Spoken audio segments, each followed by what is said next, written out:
Aujourd'hui, je t'emmène dans mes réflexions du moment. Besoin de reconnaissance, valeur, qualité, quantité et croyance. Je te donnerai aussi à la fin de cet épisode la mémoire transgénérationnelle qui se cache derrière tout ça.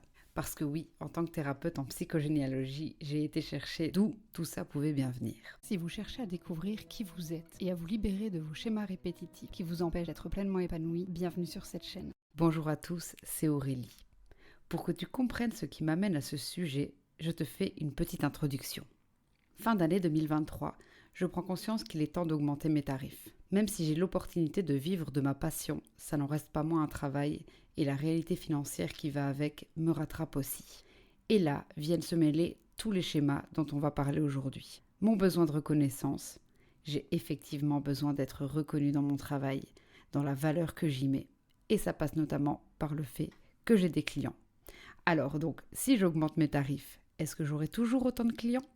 Parce que si j'en ai plus, eh bien, je me sentirai moins reconnue. Et donc déjà là, grosse réflexion sur ce besoin de reconnaissance. On y revient juste après et je t'explique ce que j'ai mis en place pour sortir de cette réflexion qui n'a en fait ni queue ni tête. La deuxième chose qui vient me chercher, c'est la question des valeurs. Je mettais clairement en lien mon travail avec ma valeur profonde. Alors que je ne cesse de vous dire que notre valeur profonde, c'est notre être, notre estime et non notre confiance en nous, eh bien, j'ai tout confondu. En parlant de confiance et d'estime, ça venait donc me chercher sur des questions de qualité et de quantité, et je sentais bien qu'il y avait quelque chose qui coinçait. J'ai clairement mis énormément de valeur qualitative dans mon programme, et c'est très certainement une forme de reconnaissance qu'on retrouve dans le prix.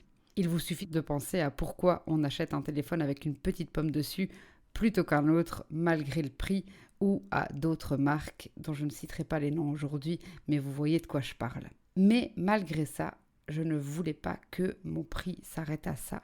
Je ne voulais pas que quelqu'un s'arrête à ma formation par rapport au prix. Bref, je t'expliquerai ensuite ce qui s'est passé. Et puis pour finir, ça reste une question de croyance tout ça. J'ai très longtemps eu la croyance que je ne pouvais pas être riche, que je devais être accessible à tout le monde. Et surtout cette fameuse croyance qu'on ne peut pas plaire à tout le monde, mais qui vient quand même vachement heurter notre besoin de reconnaissance.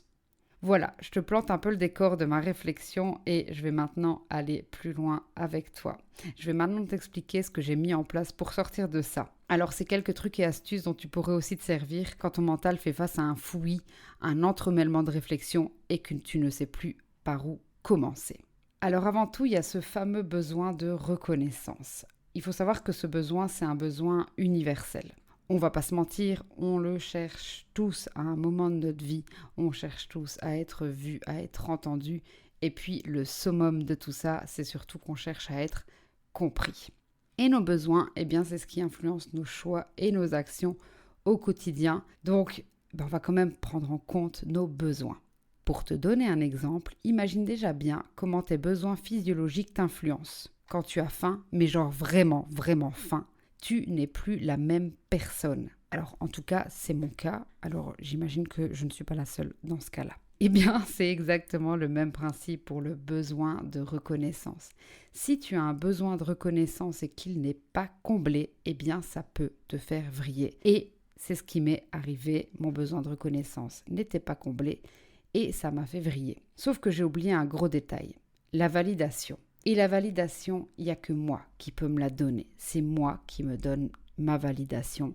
Je connais ma valeur, je connais la valeur que j'ai mise dans mon programme et ça suffit amplement.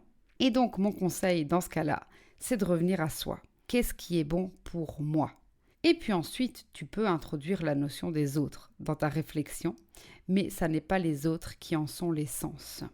En gros, je t'explique pourquoi mon programme est passé de 49 € à 179 € et non pas à 2000 € ou à 15 €. C'est parce que c'est juste pour moi et puis ensuite c'est aussi juste pour les autres en fonction de la valeur que j'y ai mise. Et donc c'est vraiment important pour moi de comprendre ce process parce que tout ce qui en découle après vient de là. Et donc revenir à soi. Le besoin de reconnaissance passe avant tout par nous-mêmes. Et donc c'est vraiment super important d'avoir en fait ce besoin de reconnaissance, mais pas d'aller chercher la réponse chez l'autre, mais d'aller la chercher en nous. Alors ensuite, je te l'ai dit, il y a la question des valeurs, la question de nos valeurs. Nos valeurs, elles définissent qui nous sommes. Et c'est pas toujours évident de connaître notre propre valeur. Donc je vais te donner un petit exemple juste après pour que tu comprennes et pour que tu puisses te reconnecter à tes valeurs. Il faut savoir que la quête de reconnaissance, dont je te parlais juste avant, elle s'aligne souvent avec la recherche de validation de nos valeurs fondamentales. Et donc, en fait, c'est assez naturel que les deux viennent se mêler ensemble dans cette réflexion. Alors, quand la question de la valeur arrive sur la table, je me rappelle souvent de cette histoire dont la morale parle d'elle-même et je l'ai souvent dite et je vous la redis pour que vous puissiez vous-même vous reconnecter à votre valeur. Alors, l'exemple est le suivant. Lorsqu'un billet de banque de 50 € sort du distributeur, sa valeur, c'est 50 €. Puis, on va mettre ce billet de banque dans notre portefeuille, il va potentiellement y passer quelques temps, on va le chiffonner, on va le froisser. Et malgré tout ça, il va conserver sa valeur de 50 €. Et même si ce billet tombe par terre, qu'il s'est plié, qu'il est sale, eh bien, il aura toujours cette même valeur de 50 €. Sa valeur ne change pas. Eh bien, c'est exactement la même chose pour nous. Peu importe les aléas de la vie, les événements qu'on subit, qui ne sont pas toujours agréables ni positifs, eh bien, notre valeur reste la même. Alors j'ai la croyance effectivement que nous sommes des âmes parfaites et lumineuses et que donc cette valeur vient de là. À toi du coup d'aller te connecter à ça pour te connecter à ta valeur. Alors j'espère que c'est un rappel pour toi, mais si ce n'est pas un rappel, réécoute ce passage de l'épisode autant de fois que nécessaire parce que c'est vraiment quelque chose qu'on doit se rappeler régulièrement. Les autres ne changent pas notre valeur.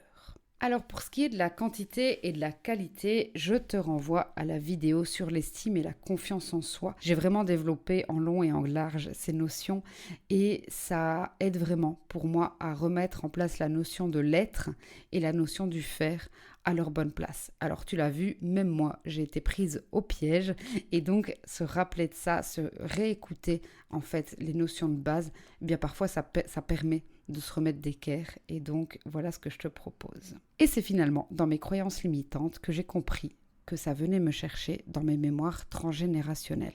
Alors bien que ça fait maintenant plus de 5 ans que je travaille mes mémoires transgénérationnelles, eh bien il y en a toujours qui viennent pointer le bout de leur nez sans crier gare et pour moi c'est toujours important d'aller voir ce qu'il y a derrière et donc j'ai été creuser cette fameuse croyance limitante que je n'ai pas le droit d'accéder à l'abondance, que je n'ai pas le droit d'être riche. Alors il faut savoir pour ça que je viens d'une famille modeste d'ouvriers. Je suis la première de ma lignée à avoir fait des études.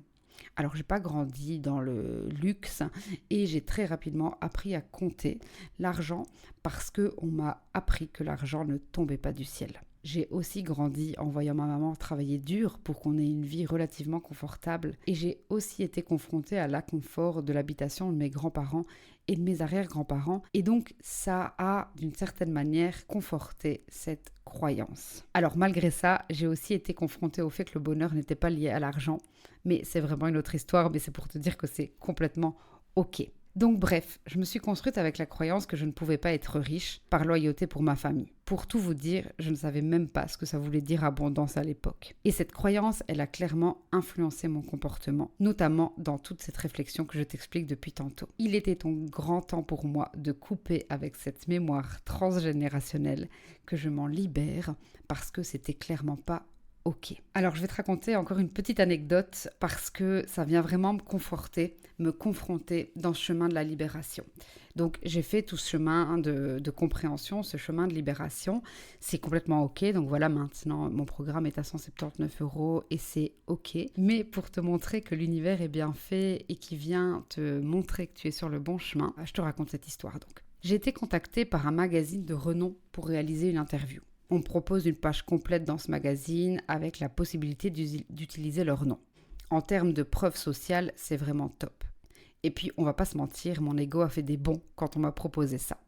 Mon besoin de reconnaissance tourné vers les autres était à son maximum de ses attentes à ce moment-là. Sauf que ça a un coût. Et que ça ait un coût, c'est complètement normal, c'est complètement ok. Mais c'est vraiment un très gros coût. Et du coup, ça m'a quand même fait réfléchir. Est-ce que je suis prête à investir autant d'argent pour redorer mon ego ? Eh bien, la réponse aujourd'hui est non.